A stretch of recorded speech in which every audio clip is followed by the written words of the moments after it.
Assalamualaikum warahmatullahi wabarakatuh. Pada video pembelajaran kali ini, kami dari kelompok 10 akan membahas materi tentang politik pendidikan pasca gerakan reformasi. Anggota kelompok kami terdiri dari 3 orang, yaitu saya sendiri, Petra Gamaliel, kemudian ada Hamzah Purnomo, dan Afra Dimas. Oke, yang menjadi pokok pembahasan pada video kali ini, yang pertama ada Undang-Undang Nomor 20 Tahun 2003, kemudian ada lahirnya Badan Standar Nasional Pendidikan, kemudian ada Undang-Undang Nomor 14 Tahun 2005 tentang guru dan dosen. Oke, selanjutnya ada materi tentang Badan Standar Nasional Pendidikan. Apa sih itu BSNP? Badan Standar Nasional Pendidikan merupakan sebuah lembaga independen, mandiri dan profesional yang memiliki misi untuk mengembangkan, memantau pelaksanaan, dan mengevaluasi pelaksanaan standar nasional pendidikan. Lahirnya Badan Standar Nasional Pendidikan. BSNP ini merupakan lembaga yang dibentuk pemerintah sesuai dengan amanat Undang-Undang Nomor 20 Tahun 2003 tentang Sistem Pendidikan Nasional dalam pasal 35 ayat 3 yang berisikan tentang pengembangan standar nasional pendidikan, serta pemantauan dan pelaporan pencapaian secara nasional, yang mana dilaksanakan oleh suatu badan standarisasi, penjaminan dan pengadilan mutu pendidikan, yang kemudian dirumuskan dalam Peraturan Pemerintah Nomor 19 Tahun 2005 untuk mengawal pelaksanaan standar nasional pendidikan, maka dibentuklah Badan Standar Nasional Pendidikan. Kemudian, apa saja tugas dan wewenang BSNP? Nah, BSNP ini memiliki tugas penting, yaitu membantu Mendiknas dalam menjalankan tugasnya tersebut. Nah, BSNP ini punya beberapa kewenangan, yaitu mengembangkan standar nasional pendidikan, menyelenggarakan ujian nasional, memberi rekomendasi kepada pemerintah serta pemerintah daerah dalam penjaminan dan pengendalian mutu pendidikan, merumuskan kriteria kelulusan pada satuan pendidikan jenjang pendidikan dasar dan menengah, menilai kelayakan dari isi, bahasa, dan penyajian dalam buku teks pelajaran sudah layak atau tidak. Badan ini juga melakukan fungsi termasuk menyusun kebijakan pada bidang standar pendidikan, menyusun kebijakan teknis kurikulum dan penilaian pendidikan, pengelolaan sistem dalam perbukuan, penyusunan standar kurikulum dan penilaian bidang pendidikan, memantau evaluasi serta melaporkan penyusunan standar kurikulum pendidikan, juga pengelolaan sistem perbukuan. Mengapa diperlukan adanya standarisasi nasional? Keberadaan Badan Standar Nasional Pendidikan tidak lepas dari adanya kebutuhan untuk mengembangkan standar nasional pendidikan. Dengan pemantauan dan pelaporan pencapaian tingkat nasional yang dilakukan oleh lembaga tersebut, sehingga dapat membuat pendidikan di Indonesia mempunyai standar terjamin dan terkendali dalam hal kualitas. Terdapat alasan mengapa standar nasional pendidikan diperlukan di Indonesia, yaitu yang pertama adalah Indonesia sebagai negara berkembang, di mana komitmen pemerintah baik pusat maupun daerah dalam mengeluarkan dana pendidikan masih sangat minim. Kedua, sebagai negara kesatuan diperlukan suatu penilaian dari sistem kinerja Sisdiknas. Kemudian yang ketiga adalah Indonesia sebagai anggota masyarakat global berada dalam pergaulan bersama negara lainnya agar dapat dilihat kebutuhan akan sumber daya manusia yang dapat bersaing dengan negara lain sehingga kualitas pendidikan menjadi indikator mutlak yang harus dipenuhi. Yang keempat adalah fungsi SNP untuk melakukan pengukuran kualitas pendidikan dengan adanya standar yang bukan merupakan ukuran yang statis tetapi terus meningkat. Kemudian fungsi standar adalah untuk pemetaan nasional pendidikan, dan yang terakhir fungsi SNP dalam rangka menyusun strategi dan rencana pengembangan setelah diperoleh data dari evaluasi belajar. Oke, selanjutnya apa itu standarisasi nasional pendidikan dan mengapa harus ada standar nasional pendidikan? Nah, dari namanya kita dapat memahaminya sebagai suatu standar untuk menyelenggarakan pendidikan secara nasional. Lebih tepatnya, standar nasional pendidikan adalah kriteria minimal tentang sistem pendidikan yang ada di seluruh wilayah hukum Indonesia. Menurut BSNP, 8 standar dikembangkan dan ditetapkan untuk mengukur, mengevaluasi, menilai mutu pendidikan, yang hasilnya akan menjadi acuan untuk menyusun program peningkatan mutu pendidikan.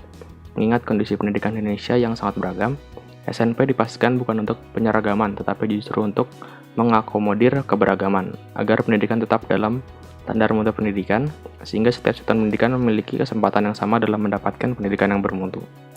Standar pendidikan di Indonesia diselenggarakan oleh satuan pendidikan dengan mengacu pada 8 standar pendidikan.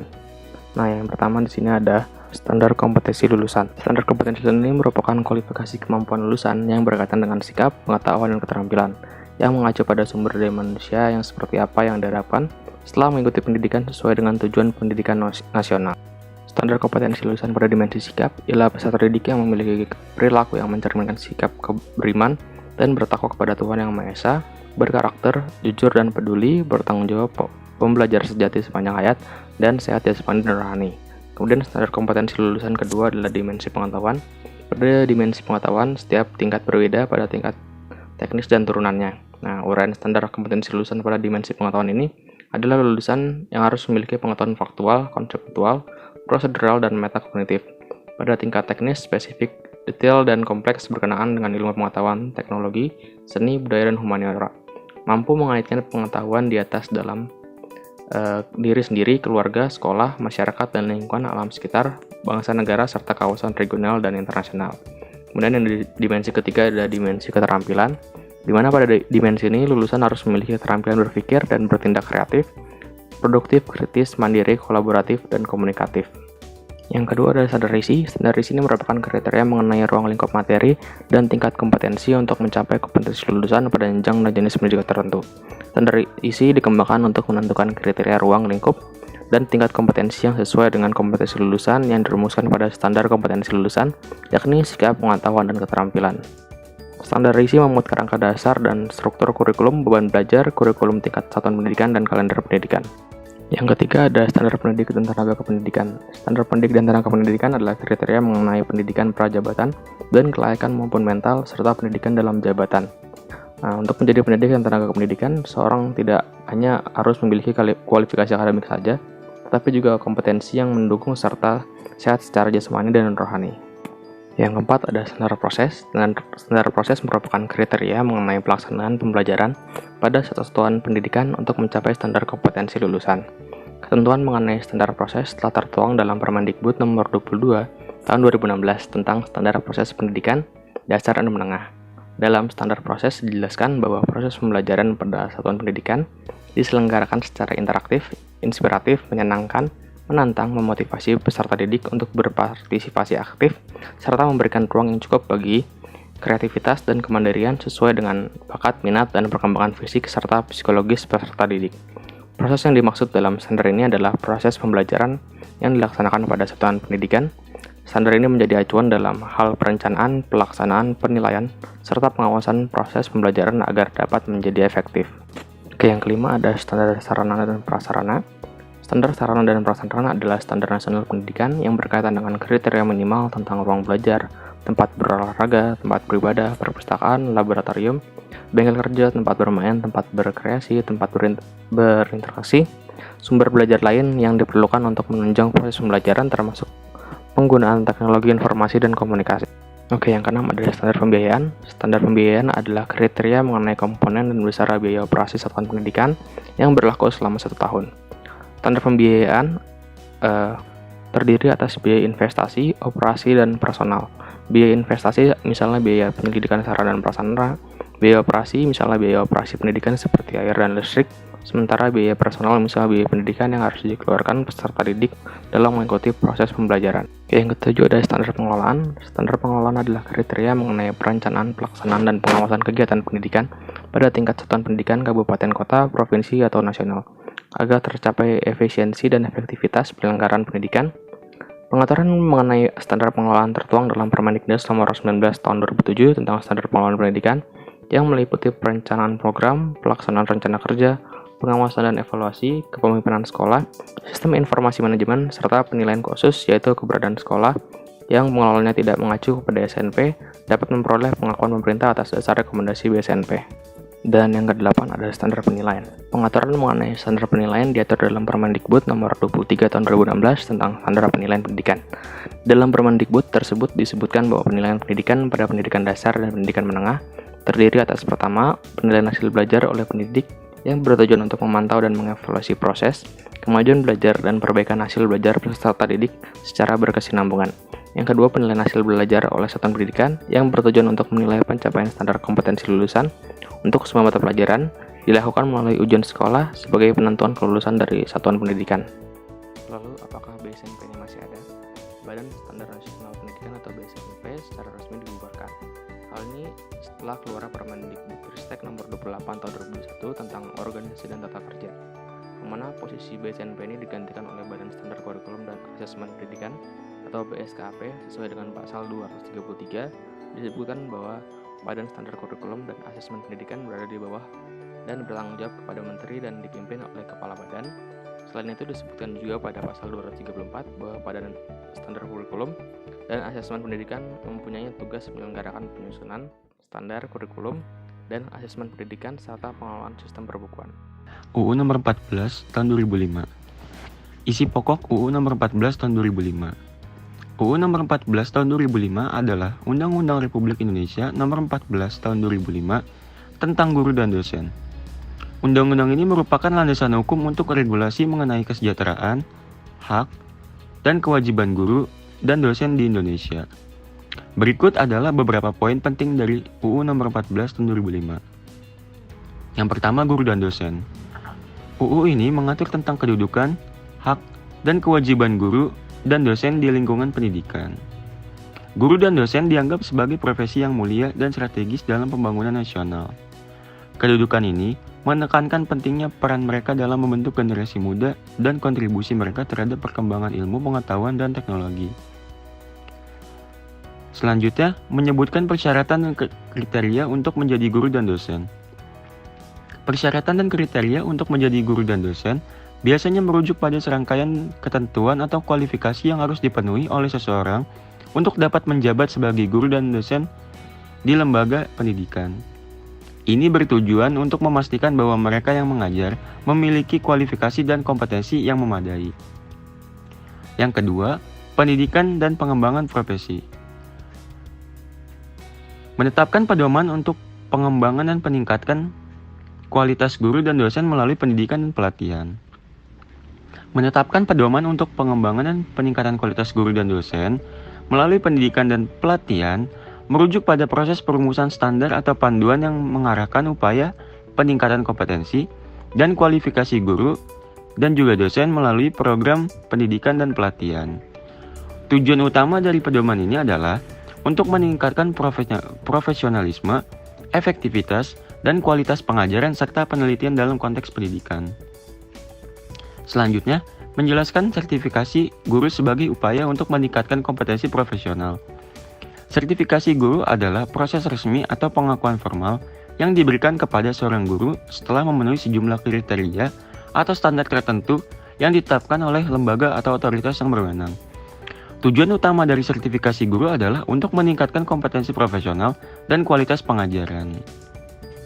Yang ketiga, jabatan fungsional dan kenaikan pangkat. Menyusun jabatan fungsional untuk guru dan dosen. Nah, menyusun jabatan fungsional untuk guru dan dosen merujuk pada proses penentuan dan penjelasan jabatan atau posisi yang spesifik dalam ranah akademis. Jabatan fungsional ini mencakup tanggung jawab, kewajiban, dan juga kriteria yang harus dipenuhi oleh individu yang mengisi jabatan tersebut. Selanjutnya, menetapkan mekanisme kenaikan pangkat dan jabatan fungsional. Menetapkan mekanisme kenaikan pangkat dan jabatan fungsional merujuk pada proses dan aturan yang ditetapkan untuk menentukan bagaimana seseorang dapat naik pangkat atau mendapatkan jabatan fungsional yang lebih tinggi dalam satu organisasi lembaga. Yang keempat, kesejahteraan guru dan dosen. Mengatur hak dan kewajiban guru dan dosen terkait dengan kesejahteraan ekonomi, kesehatan, dan perlindungan sosial. Nah, mengatur hak dan kewajiban guru dan dosen terkait dengan kesejahteraan ekonomi, kesehatan, dan perlindungan sosial ini melibatkan penetapan ketentuan hukum atau peraturan yang mengatur berbagai aspek kehidupan, pekerjaan, dan juga kesehatan dan juga kesejahteraan bagi para guru dan dosen di lingkungan pendidikan. Ini mencakup terhadap hak-hak ekonomi, akses layanan kesehatan, dan dukungan sosial untuk menjaga keberlangsungan pekerjaan dan kesejahteraan secara umum. Selanjutnya, menjelaskan tentang hak pensiun bagi guru dan dosen.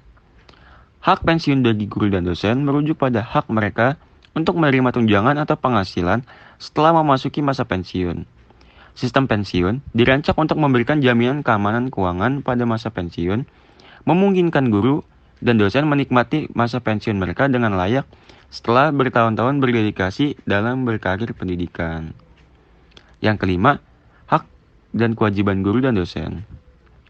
Menetapkan hak dan kewajiban guru dan dosen termasuk tanggung jawab moral, etika dalam melaksanakan tugas mengajar. Menetapkan hak dan kewajiban guru dan dosen dan juga tanggung jawab moral, juga etika, melibatkan penetapan standar perilaku dan juga norma yang harus diikuti oleh para pendidik dalam melaksanakan tugas mereka. Ini mencakup hak-hak mereka yang mereka miliki, kewajiban yang harus dipenuhi, serta panduan moral dan etika yang harus dipegang selama proses pengajaran. Yang keenam, lembaga akreditasi pendidikan dan kepegawaian. Mendukung pembentukan lembaga akreditasi pendidikan dan kepegawaian mencakup upaya untuk memberikan dukungan dan mempromosikan pembentukan lembaga yang memiliki peran penting dalam memastikan standar kualitas pendidikan dan sumber daya manusia di bidang pendidikan.